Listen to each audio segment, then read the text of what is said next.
اٹھتے بھی ہو سکتی ہے، چلتے بھی ہو سکتی ہے، سوتے بھی ہو سکتی ہے، جاگتے بھی ہو سکتی ہے۔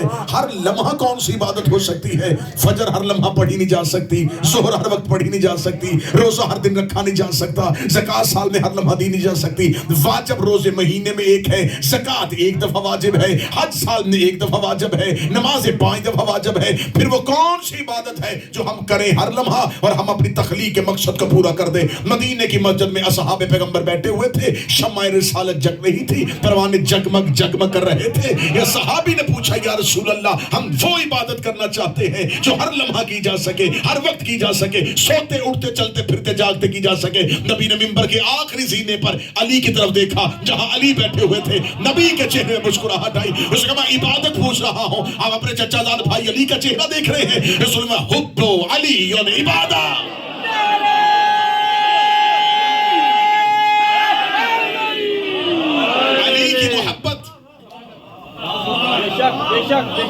ثواب نہیں، سر نہیں ہلانا، سر نہیں ہلانا، زبان سے بات۔ سر ہلایا جاتا ہے تائید کے لیے، زبان ہلائی جاتی ہے تصدیق کے لیے، اور ذکر علی کو تصدیق کی ضرورت ہے۔ اس کا مطلب یہ ہے کہ حب علی اور عبادت، علی کی محبت ثواب نہیں، عبادت۔ علی علی کرنا صرف ثواب نہیں، عبادت ہے۔ آپ مجھ پہ کہیں عبادت صرف اللہ کی ہے، محبت علی کی ہے۔ دل میں محبت علی نہ ہو چاہے جتنے بھی سجدے کرو، ضائع عبادت اگر دل میں علی نہیں۔ اس کا مطلب ہے کہ حب علی عبادتوں کی جڑ کا نام ہے۔ علی کی محبت دل میں ہو۔ مولا امیر المومنین سے کسی نے پوچھا تھا مولا نیکیاں کتنی اور گناہ کتنے؟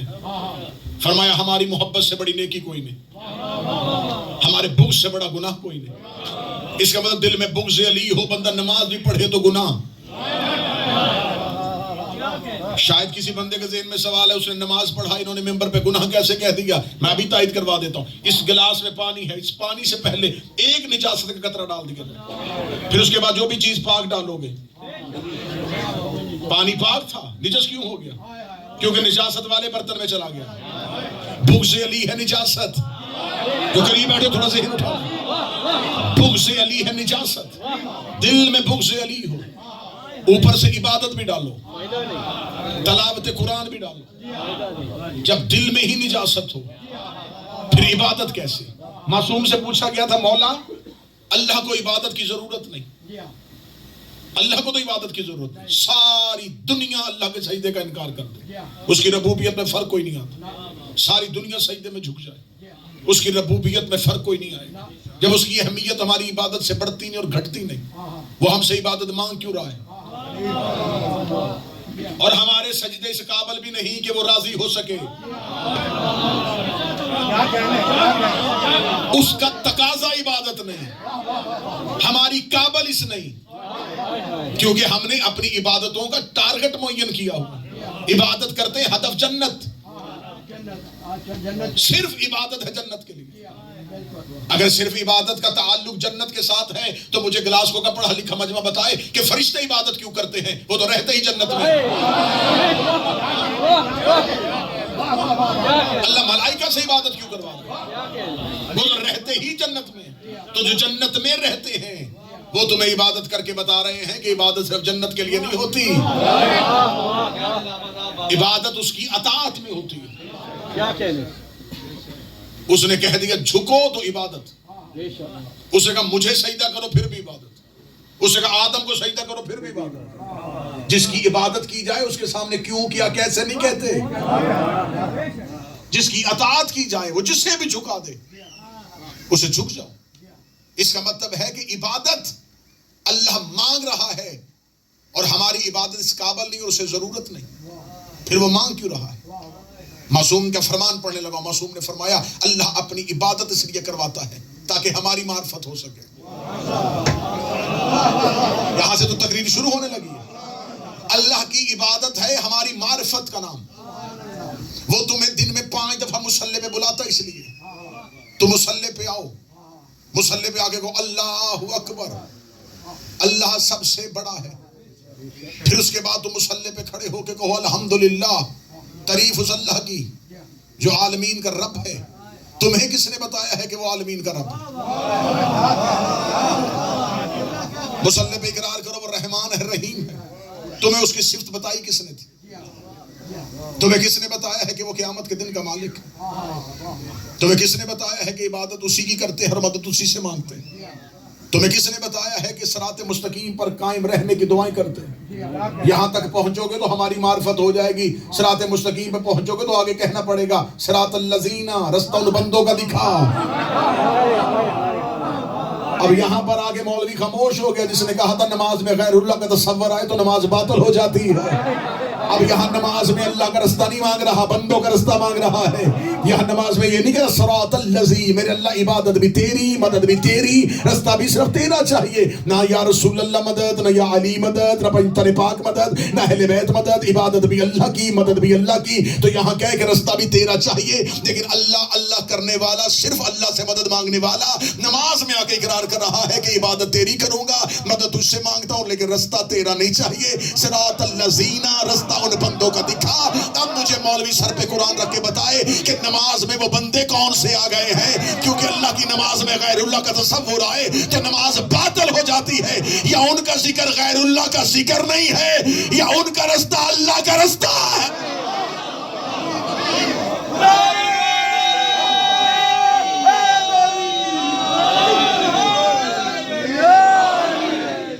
متوجہ بات کی جائے، صراط الذین انعمت علیہم۔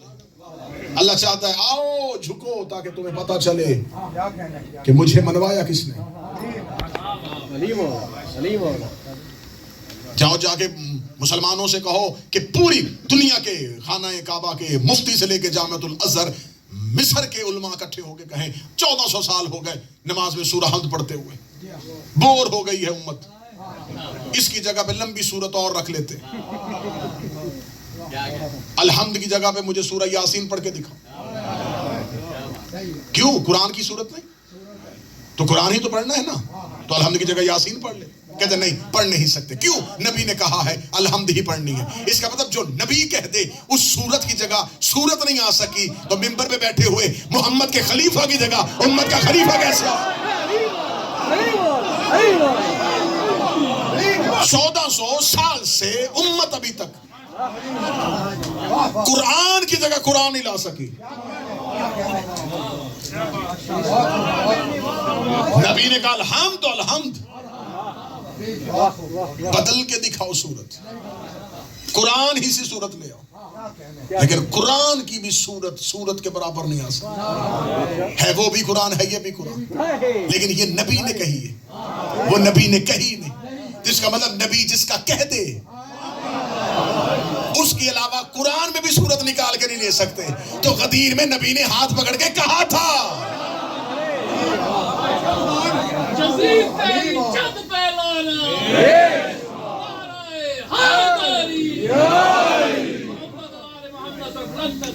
اللہم صلی علی محمد۔ یہ عبادت ہے اہل بیت کی معرفت کا نام۔ اللہ کہتا ہے عبادت کرو، کیونکہ عبادت میری کرو، پہچانو انہیں، کیونکہ اس کی جان تھی، پہچان نہیں تھی۔ میں جانتا ہوں کہ گلاسکو ایک شہر ہے، لیکن مجھے ان کے رستوں کی پہچان نہیں۔ جاننا اور ہوتا ہے، پہچاننا اور ہوتا ہے۔ ساری دنیا علی کو جانتی ہے، پہچانتی نہیں۔ کسی سے بھی جا کے پوچھو مجلس میں کیوں نہیں آتے، وہ کہتے ہم سے زیادہ امام حسین کو کون جانتا ہے؟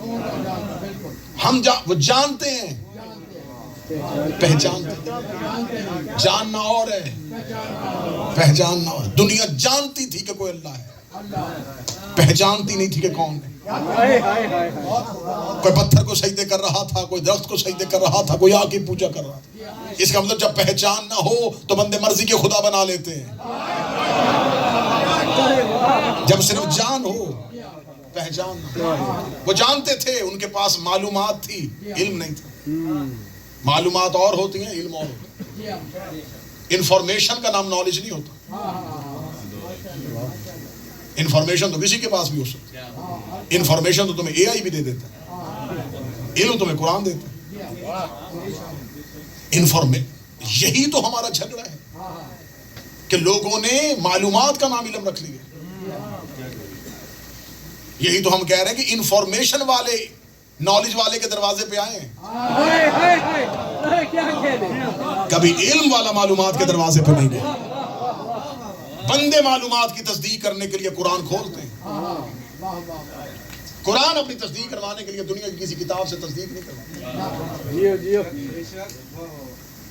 اس کا مطلب عبادت کس لیے؟ کیونکہ اللہ کی جان تھی, پہچان نہیں تھی. لوگوں کو پتا تھا کہ کوئی ہے, پہچانتے نہیں تھے. خدا نے کہا کن تو کنزن مخفیہ, میں چھپا ہوا خزانہ تھا. پھر میں نے چاہا, میں نے کہ میری پہچان ہو, اور میں نے اپنے نور سے ان کے نور کو جدا کر دیا تاکہ یہ میری پہچان کروائے.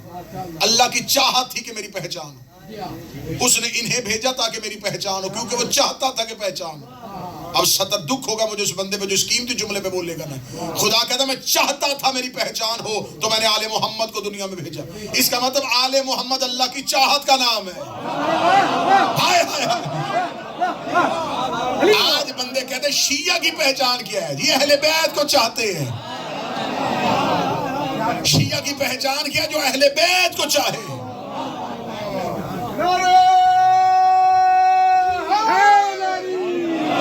اہل بیت کو چاہنا توحید کی پہچان. اہل سنت کی کتابیں جاؤ, میں ممبر پہ ڈھیر لگاؤں گا جہاں پہ اس حدیث قدسی کا تذکرہ ہے. خدا کا میں نے چاہا کہ میری پہچان. اہل بیت اس کی چاہت کا نام. اسے چاہا میری پہچان ہو. اس نے کہا میری پہچان ہو. اپنے آپ کو پہچانوانے کے لیے نہیں بنایا. یہ ہے اس کی پہچان کا ذریعہ.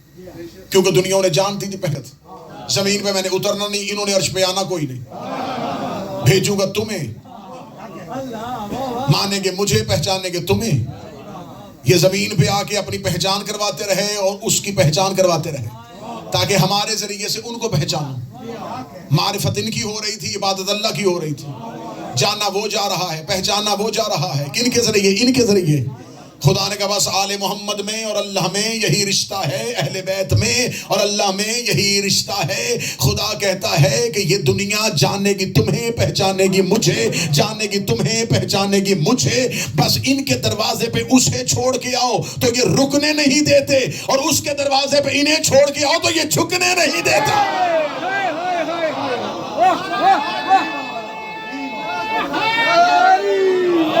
اللہ اور اہل بیت کا اتنا لازم و ملزوم رشتہ ہے. کیا کہنے, ان کی محبت کے تکبر میں اس کا سجدہ نہ چھوڑنا. کیا کہنے, بہت اعلیٰ. ان کی محبت کے تکبر اور غرور میں اس کا سجدہ نہ چھوڑنا, اور اس کی عبادت کے تکبر میں ان کی محبت نہ چھوڑنا. بے شک, بے شک. ایک چھوڑو گے تو دونوں چلے جائیں گے. ایک چھوڑو گے تو دونوں گئے, کیونکہ ان کی معرفت اس کی عبادت ہے, اس کی عبادت ان کی معرفت ہے. کیونکہ وہ عبادت کروا رہا تھا, عبادت اس کی کروا رہے تھے. انہوں نے اپنے آپ کو سجدہ ہونے نہیں دیا. یہ سجدہ کر کر کے بتاتے رہے کہ اللہ کون ہے. انہوں نے بتایا نا. آج کس نے بتایا ہے کہ رکوع ایسے کرنا ہے, سجدہ ایسے کرنا؟ کس نے؟ انہوں نے. اس کا مطلب ہے عبادت ہے ان کی سنت کا نام, ان کے دیے ہوئے طریقے کا نام. ان کی نقل کر کے لوگوں نے عبادت سیکھی ہے. ان کی صف کے پیچھے کھڑے ہو کر لوگوں کو پتا چلا ہے کہ اسے جھکتے کیسے ہیں. اس کا مطلب ہے کہ یہ بتاتے رہے کہ عبادت کیا ہے, یہ بتاتے رہے عبادت, یہ بتاتے رہے عبادت کہ پورے محرم کی تھکاوٹ ذہن اور جسم کے اگلے جملے پہ اتر جائے گی. یہ سجدہ کر کر کے بتاتے رہے کہ عبادت کیا ہے. وہ درود پڑھ پڑھ کے بتاتا رہا کہ احترام کیا ہے.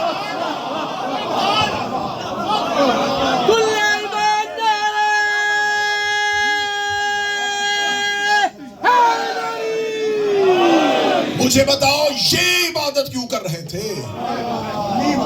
اہل بیت نے عبادت کیوں کی؟ جنت کے لالچ میں. وہ تو جن کی جاگیر ہے. جہنم کا خوف, وہ تو ان کے نوکروں کے دشمنوں کا ٹھکانہ. اللہ نے صرف جنت بنائی تھی, جہنم نہیں. مشکل لفظ بار بار روک روک کے کہہ رہا ہوں تاکہ آپ کا تجسس ہو تو واپس مجلس میں میں پھر جملہ بالکل ہوش و حواس میں کیمرے میں اپنا جملہ ریکارڈ کرواؤں. اللہ نے صرف جنت بنائی تھی، جہنم نہیں. اللہ نے صرف جنت بنائی تھی، جہنم علی کے دشمنوں نے بنوائی ہے.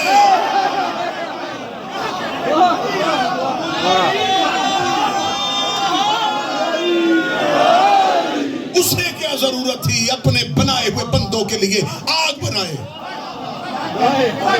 اسے کیا ضرورت تھی جنہیں بنا رہا تھا ان کے لیے دوزخ جیسا گڑھا کھودے؟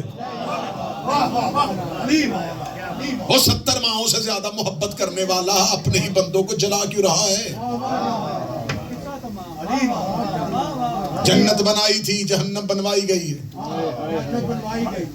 جنت ہے ان کے نوکروں کا سرونٹ کوارٹر.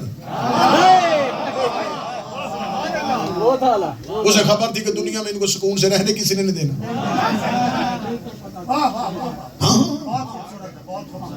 انہوں نے دنیا میں تو صرف ان کی محبت میں آزمائش ہی دینی ہے نا. ان کی تو ساری زندگی ہی سوالوں کے جواب میں گزر جائے گی.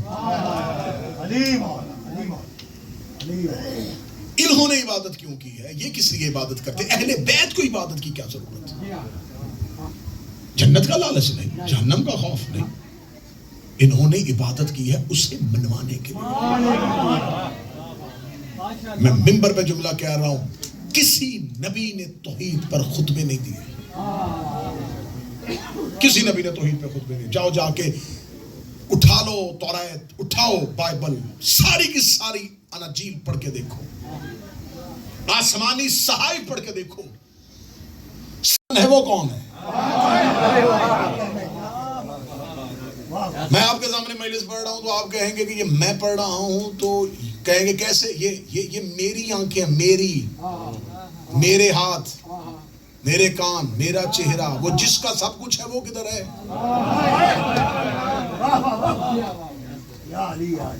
دو چیزوں کا مرکب ہے. اس نے بدن کا سارے جتنے بھی عناصر تھے یہاں سے لیے، روح یہاں سے نہیں لی. روح کا تعلق لائٹ سے، نور سے، اسے وہاں سے لیا. اسے یہاں سے اٹھایا، اسے وہاں سے بھیجا. دونوں کو آپس میں ملانا تھا، لیکن دونوں میں آپس میں اس قدر ضد تھی، ایک ہو ہی نہیں سکتی تھی. بدن نجس، روح طاہر. بدن کثیف، روح لطیف. بدن فنا، روح بقا. پانی اور آگ ایک کیسے ہوں گے؟ دن اور رات ایک کیسے ہوں گے؟ بدن اور روح ایک کیسے ہوں گے؟ روح اس بدن میں آ ہی نہیں سکتی تھی، دونوں میں ضد تھی. خدا نے درمیان میں نفس کو رکھا. اس نے ادھر سے روح کو لیا، ادھر سے بدن کو لیا. درمیان میں نفس ہے. نفس آدھا بدن کا، آدھا روح کا. نفس کا آدھا حصہ بدن سے متعلق ہوتا ہے، آدھا روح سے. روح اور بدن اکٹھے کرنے کے لیے نفس ہے. موت نہ روح کو آتی ہے نہ بدن کو.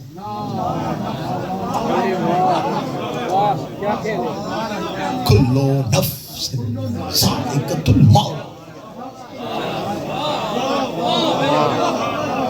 موت جسم کو نہیں آتی. آنکھیں ہوتی ہیں دیکھتا نہیں، کان ہوتے ہیں سن نہیں سکتے.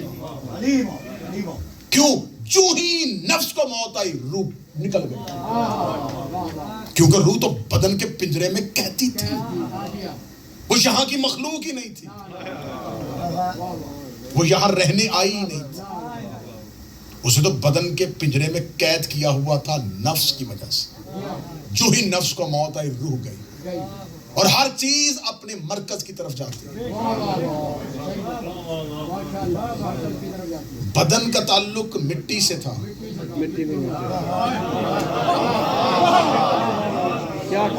روح کا تعلق نور سے تھا. کیونکہ ہر شے اپنے مرکز کی طرف پڑتی ہے. یہ جو گریوٹی کا قانون جس نے نکالا تھا نیوٹن نے، اسے سیب گرتا دیکھا، اس کو پتا چل گیا کہ کش ثقل ہے، یہ اوپر کیوں نہیں گیا؟ اس کا مطلب زمین کھینچ رہی. اس نے وہیں سے قانون بنا دیا. آج تک تھیوری تبدیل نہیں ہوئی. اسی ہی لا کے اندر پوری دنیا چل رہی ہے کہ زمین کھینچتی ہے. اس کا مطلب جو مرکز ہوتا ہے وہ جز کو کھینچ لیتا ہے. ٹھیک ہے, اب تو یہ بات بچوں کو بھی سمجھ آئی. جو مرکز ہوتا ہے وہ جز کو کھینچ لیتا ہے. اب اگر ستارہ زمین میں کسی کے دروازے پہ آ جائے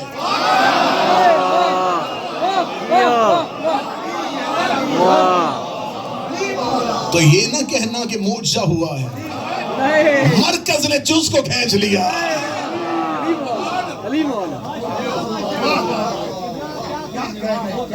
جو جس سے بنا ہوتا ہے اسی کی طرف چلا جاتا ہے, جو جس سے نکلتا ہے اسی کی طرف چلا جاتا ہے. قانون کل شیء یرجع الی الاصل, ہر چیز اپنے اصل کی طرف جائے گا. جو جس سے نکلا ہوگا وہاں جائے گا. اب پتہ چلا کہ ہم کربلا کیوں جاتے ہیں. جو جس مٹی سے ہوگا اسی کی طرف جائے گا. بدن مٹی میں چلا گیا, یہاں سے تھا, روح وہاں چلی گئی. کیوں؟ درمیان میں نفس تھا اور نفس کو موت آ گئی. روح وضو نہیں کرتی, وضو بدن کرتا ہے. عبادت دو چیزیں مل کے کرتی ہے, روح اور بدن. روح روشنی دیتی ہے, روح معرفت دیتی ہے. روح بتاتی ہے کہ کس کو جھک رہے ہو, کس کے کہنے پہ جھک رہے ہو, کیوں جھک رہے ہو, کس لیے جھک رہے ہو. یہ سارے سوالوں کے جواب جسم کے پاس نہیں ہیں. یہ روح ہے جس نے اندر سے روشنی دی. اس کا مطلب عبادت بدن نہیں کر رہا, روح کا. اب مجھے سوال کرو پھر اللہ نے نفس کو درمیان میں کیوں رکھا. نفس کے آدھے حصے تک شیطان پہنچتا ہے جو بدن کے ساتھ جڑا ہوا ہے, آدھے تک نہیں پہنچتا کیونکہ آدھا نور کا ہے. اس نے عبادت میں عزاداری کی ہے, عزاداری میں عبادت کی. تمہیں مجھے رونے کے لیے ماحول چاہیے, سجاد عزاداری کے لیے ماحول کے محتاج ہے.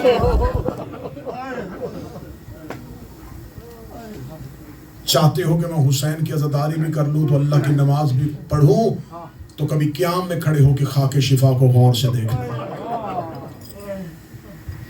پھر ان بہتی آنکھوں سے جب تو نماز پڑھے گا کبھی حلقۂ ماتم میں کھڑے ہو کے زینب کا بازار میں کھڑے ہو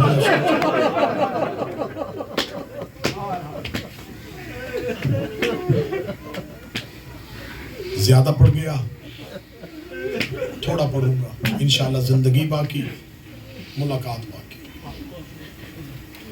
انشاءاللہ. پھر کبھی مہلت دی سانسوں نے, حکم ہوئے آپ کے چہروں کی زیارت. آج اس معصومہ کا غم ہے جو 4 سال کی ام المصائب ہے. بہن اور بھائی کا بڑا ہی محبت والا رشتہ. کربلا میں ایک بھائی کی لاش سے بہن گزر گئی. جو مصائب میں صرف سطریں سن لیتے ہیں ذاکرین تشریف فرمائے. میں تفصیل نہ بھی پڑھوں گا, میں اشارہ کروں گا, تمہاری ہائے نکل جائے گی. کربلا میں ایک بہن بھائی کی لاش سے گزری تھی, شام میں ایک بہن بھائی کے جنازے کے ساتھ چلتی رہی. زینب اور حسین, سجاد اور سکینہ. سجاد اور سکینہ دونوں بہن اور بھائی. بس ایک فرق تھا, جو مرنا چاہتا تھا وہ زندہ رہا, جو جینا چاہتی تھی وہ مر گئی. جو ہر موڑ پہ کہتا تھا مت دعا کر سجاد کو موت آ جائے, وہ زندہ واپس مدینے چلا گیا. اور جو زندان میں سر رکھ کے کہتی تھی پرندے گھروں کو جاتے ہیں, کبھی میں بھی مدینے جاؤں. روتی آنکھوں میں مصائب سے دعا مانگو. پاکستان میں جو زائرین بائی روڈ کربلا جانے کے لیے تڑپ رہے ہیں, مولا ان کے لیے اسباب. بڑی مشکل رہی ہر دور میں حسین کی زیارت. جو اربعین جانے کے لیے بے چین ہیں, مولا تمہارے لیے اسباب مہیا کرے. میں ممبر پہ مصائب میں اس حالت میں دعا کر رہا ہوں, حسین کی ماں تمہیں اسی سال کربلا. کربلا جانا آسان ہے, کربلا سے واپس آنا بڑا مشکل. انشاءاللہ میں نوکر بھی اربعین کی حاضری کے لیے جا رہا ہوں. آپ کو ہر پرسے میں دعاؤں میں یاد رکھوں گا. سادات و غیر سادات, کربلا جانا آسان ہے, کربلا سے نکلنا بڑا مشکل. جو ظاہر بیٹھے مجھے بول کے بتاؤ اگر تمہیں یاد ہو تمہاری کربلا میں زیارت کی آخری رات کتنی مشکل ہوتی ہے وہ آخری نماز جو حسین کے حرم میں پڑھی جائے. بار بار ظاہر حسین کی زری سے لگتا ہے, مڑ مڑ کے حسین کی زری کو چومتا ہے, بار بار سوچتا ہے مولا میں آج واپس جا رہا ہوں, مولا میرا گھر جانے کو جی نہیں چاہ رہا, مولا میں تیری نگری چھوڑ کے جا رہا ہوں, مولا اللہ جانے پھر دوبارہ تقدیر موقع دے نہ دے. میں نے زائرین کو حرم میں چیخے مار کے روتے دیکھا ہے, لوگ ہاتھ پکڑ پکڑ کے نکالتے ہیں, کوئی زری سے نکلتا ہے تو وہ گنبد دیکھنا شروع کر دیتا ہے, کوئی شہر سے نکلتا ہے تو وہ مینار دیکھنے شروع کر دیتا ہے. تیری ہائے زہرا انتظار کر رہی ہے, اپنا رومال لے کے تیرے آنسو کے نیچے بیٹھی ہے. میں اگلی سطر کہوں گا تو ہائے کہے گا.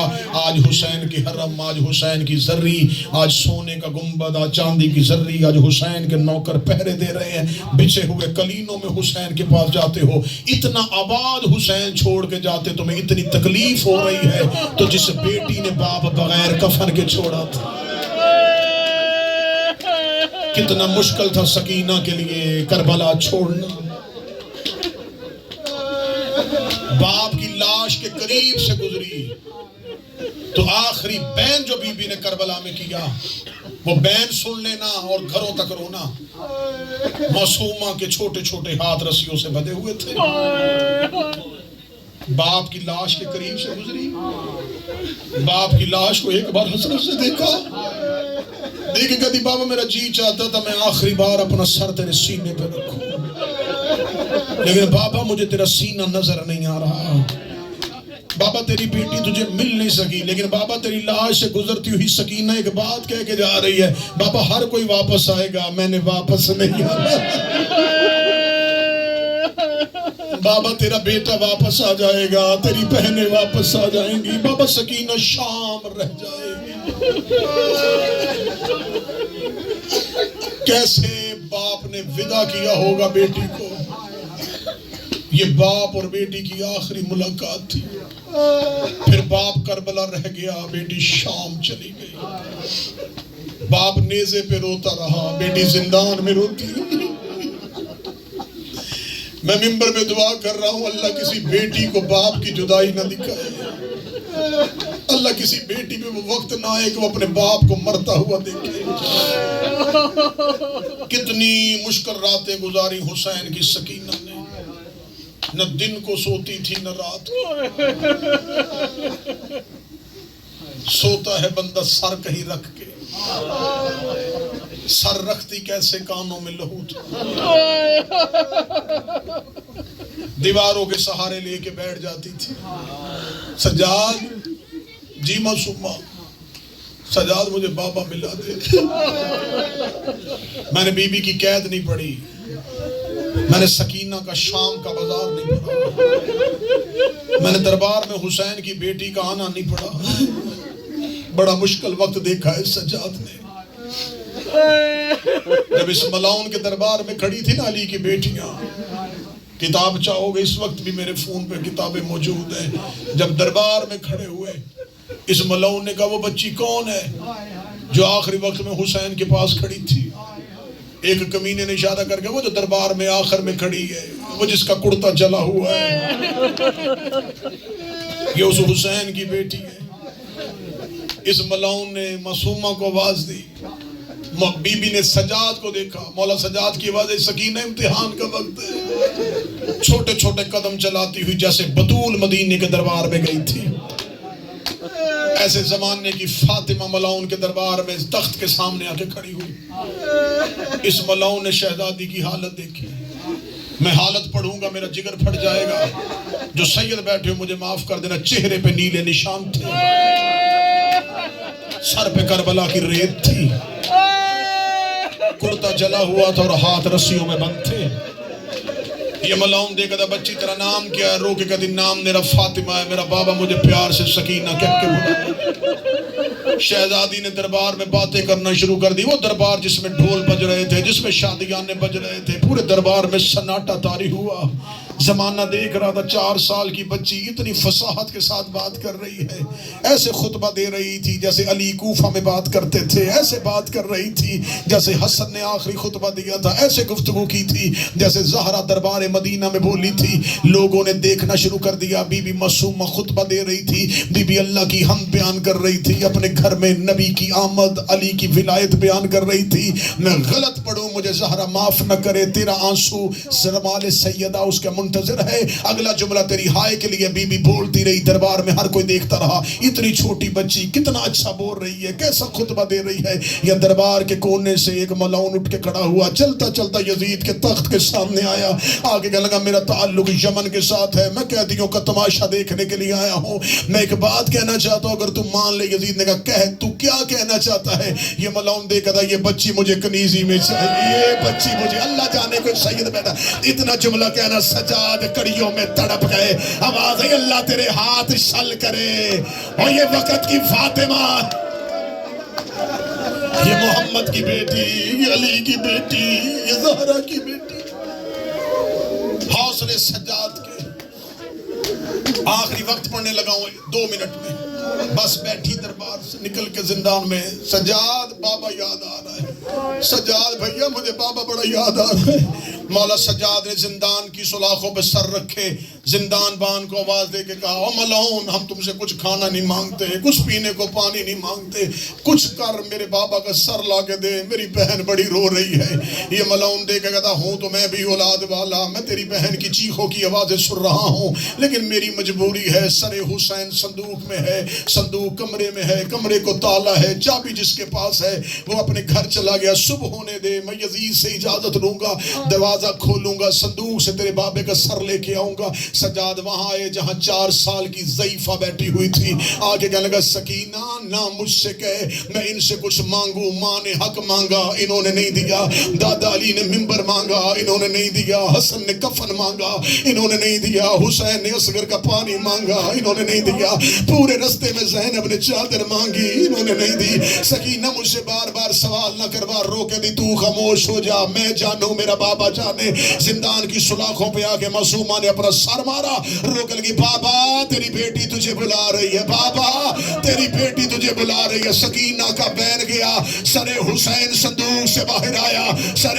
حسین نے پرواز کرنا شروع کی، زندان کی چھت پہ حسین کا سر آیا، معصومہ نے بابے کا آتا ہوا سر دیکھا، رو کے کہتی پھپھی آنکھیں کھول، وہ دیکھ بابا ملنے کے لیے آیا ہے۔ ہر بی بی نے ہاتھ ایسے بڑھائے جیسے قاری قرآن کے لیے بڑھاتا ہے، کوئی کہتی بسم اللہ بہن کی گود حاضر ہے، کوئی کہتی اترا کلثوم کے ہاتھ حاضر ہے۔ سر حسین جھکنا شروع ہوا، سکینہ زندان کی زمین پہ لیٹ گئی، رو کے دی بہنوں کے ہاتھوں میں بعد میں آنا، بابا بیٹی کا سینہ حاضر ہے، بابا کل تک میں اپنا سر تیرے سینے پہ رکھتی رہی، لاج اپنا سر میرے سینے پہ رکھ۔ سر حسین بیٹی کے سینے پہ آیا، سکینہ رو کے دی بابا آنکھیں کھول میں تماچوں کے نشان دکھاؤں، بابا آنکھیں کھول تیرے قاتلوں نے مجھے بڑا مارا ہے، بابا تیرے قاتل میرے در چھین کے لے گئے۔ سکینہ بھی باتیں کر رہی تھی، بی بی زینب نے سجاد کا کانٹا ہلایا، رو کے دی سجاد آنکھیں کھول، ان للہ و انا الیہ راجعون۔ زندان میں مر گئی حسین کی بیٹی، بابے کا سر سینے پہ تھا، بیٹی کی روح نے پرواز کی، آواز آئی بابا اب جنت میں زہرا کے پاس ماتم ہے۔